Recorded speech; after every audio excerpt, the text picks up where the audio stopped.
चलते हैं कथा की ओर। समय बहुत हो चुका है। भगवान की बड़ी सुंदर सुंदर कथाएं आप लोग सुन रहे हैं। श्री सूत जी महाराज बता रहे हैं, इधर महाराज परीक्षित का जन्म हो जाता है। जन्म होते ही इधर सभी पांडव गले जाते हैं। कल हमने बताया था अस्तुलाल परीक्षित अब तो दिल्ली के राजा हैं। महाराज परीक्षित बड़े सुंदर राजा, बड़ा सुंदर शासन चलाते हैं। मेरे भागवत प्रेमियों, एक दिन महाराज घोड़े पर सवार होकर और जंगल में शिकार के लिए निकलते हैं। जब शिकार के लिए राजा निकले,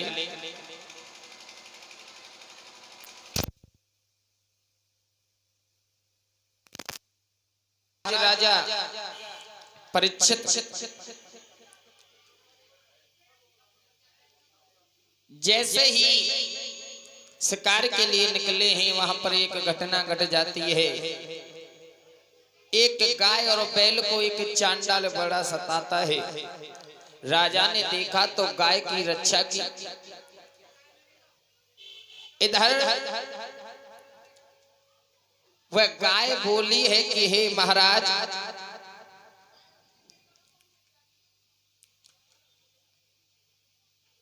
आप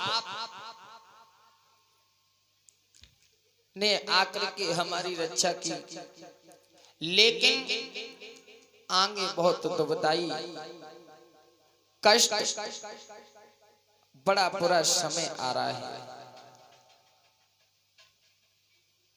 वो कैसा समय आ रहा है बताया है। सतयुग त्रेता में मुक्ति है, सिर पटक पटक रह जाएंगे। महाराज आगे वह समय आ रहा है कि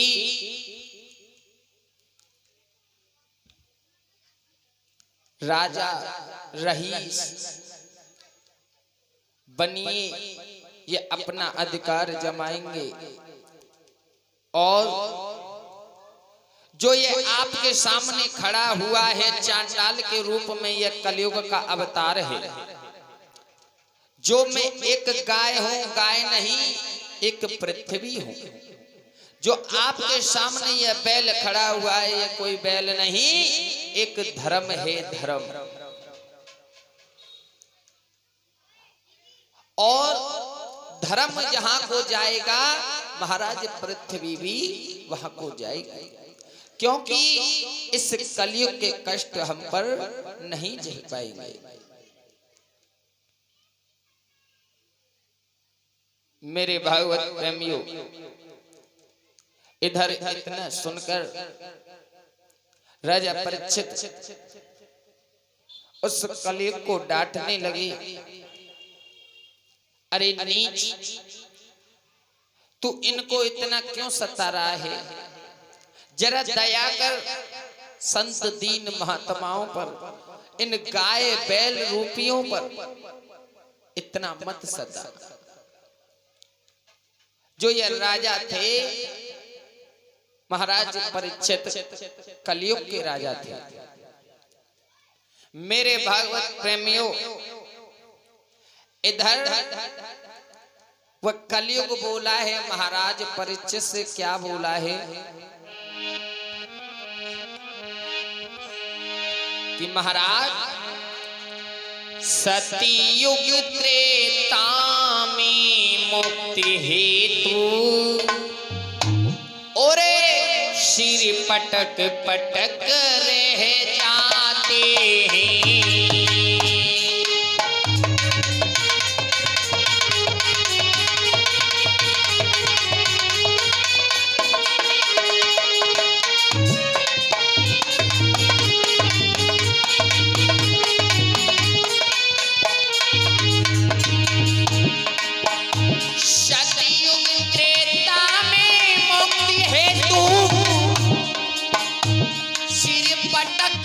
भटक रहे जाते हैं। और सुनो महाराज, कलयुग में राम कहा मुख से, कलयुग आज परीक्षित महाराज से बोल रहा है कि आप कह रहे हो कि यहां से चले जाओ, मैं कोई अवगुण खान नहीं जो फेंक दिया जाओ, मेरा भी कुछ अधिकार है संसार में रहने के लिए। कलयुग वैसे ही नहीं बन गया। सुनो, और कलयुग में राम कहा मुख से, और आराम घड़ी में पाते हैं।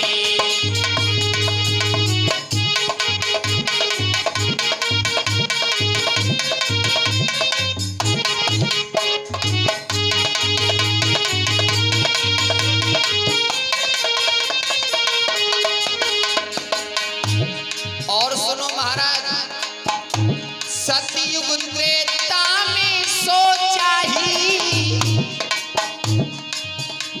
तो मन सा पाप कहता है, लेकिन कलयुग में किए बिना, लेकिन कलयुग में किए बिना अपराध न सिर पर आता है।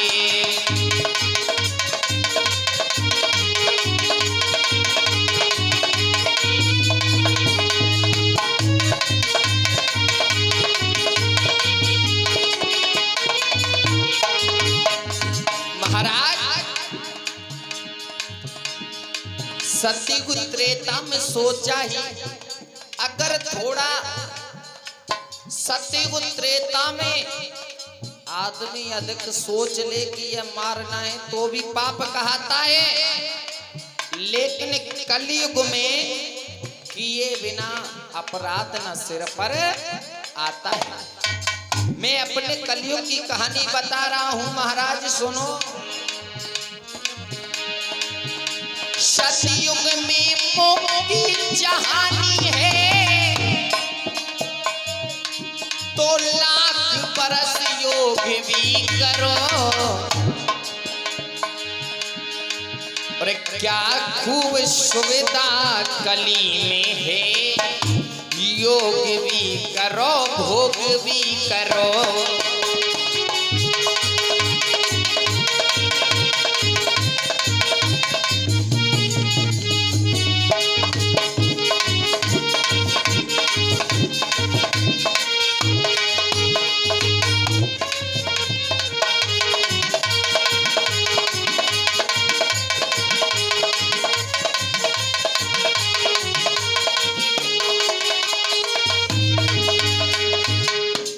मेरे भागवत प्रेमियों, कलयुग कहने लगा महाराज, मैं कोई वह अवगुण खान नहीं जो फेंक दिया जाऊं।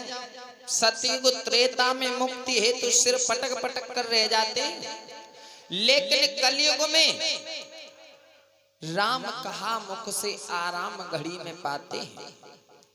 सतयुग त्रेता में सोचा ही तो मानसा पाप कहता है, और कलयुग में किए बिना अपराध न सिर पर आता है। मेरे भागवत प्रेमियों, महाराज परीक्षित ने कलयुग से कहा कि हे कलयुग, मैं ब्रह्मा की आन तो नहीं तोड़ सकता, लेकिन एक बात है, गाय और ब्राह्मणों पर तो दया करो। गाय और ब्राह्मणों पर तो दया करो। कलयुग कहने लगा महाराज, आप कलयुग के प्रथम राजा हो, आप कलयुग के प्रथम राजा हो, क्यों ना मुझे आप स्थान दे दो, मुझे रहने के लिए आप स्थान दे दो। तुम मेरे भागवत प्रेमियों, महाराज परीक्षित आज कलयुग को स्थान बता रहे हैं रहने के लिए। क्या क्या स्थान बताए हैं जरा ध्यान दें। महाराज परीक्षित ने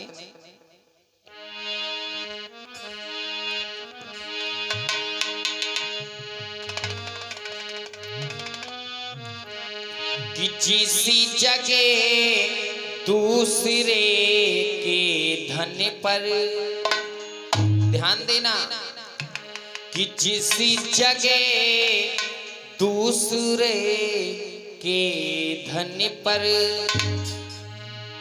और तस्कर जन सीध लगाते हो,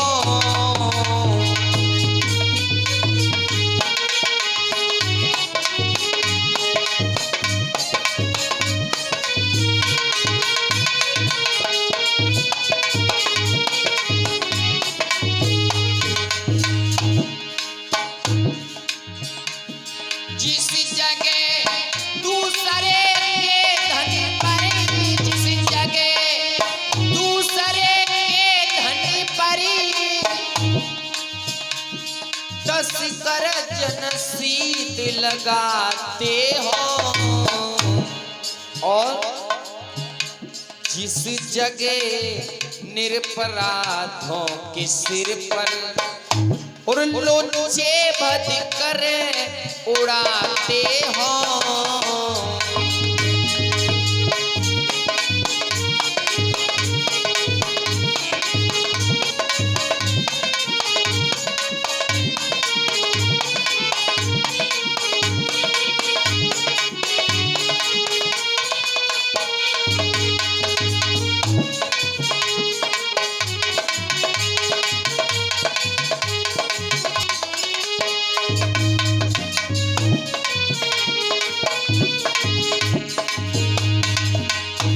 और सुनो, जिस जगह न गुरु का मान रहे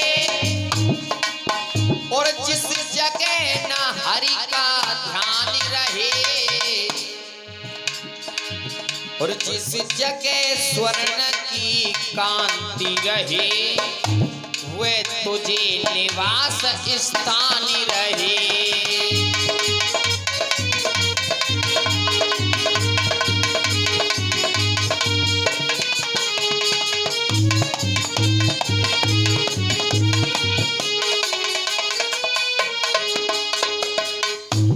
मेरे भागवत प्रेमियों, महाराज परीक्षित ने कहा जिस जगह जुएबाजी होती हो वहां रहो, जिस जगह शराब पीती हो आप वहां रहो, जिस जगह भाई भाई में झगड़ा हो रहा हो वहां रहो, जिस जगह बहू सास में झगड़ा हो रहा हो वहां रहो, जिस जगह सफाई ना रहे वहां रहो। मेरे भागवत प्रेमियों, कलयुग कहने लगा, अरे महाराज आपने जितने ये स्थान बताए मुझे रहने के लिए सब गलत बताए, अरे एक आध तो अच्छा स्थान बताओ जिस स्थान पर मैं रह पाऊं। महाराज परीक्षित ने कहा जाओ आप सोने में निवास करो। मेरे भागवत प्रेमियों, जैसे ही उन्होंने कहा सोने में निवास करो, कलयुग सोने में चला जाता